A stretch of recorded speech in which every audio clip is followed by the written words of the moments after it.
Personata, ganun din. May violet, may mga pied, may mga blue, may mga green personata.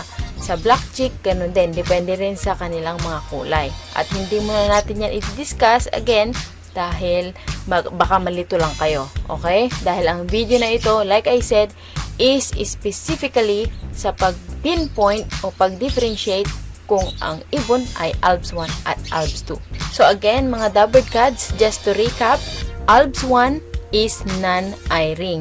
Wala siyang puti na nakabalot sa kanyang mga mata. Ang Alps 2 ay eye ring.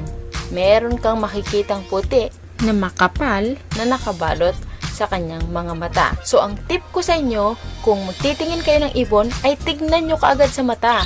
Meron ba siyang eye ring or wala? Kasi kung nakita nyo na wala siyang eye ring, ibig sabihin, ano siya? Alps 1. Very good. At kung nakita nyo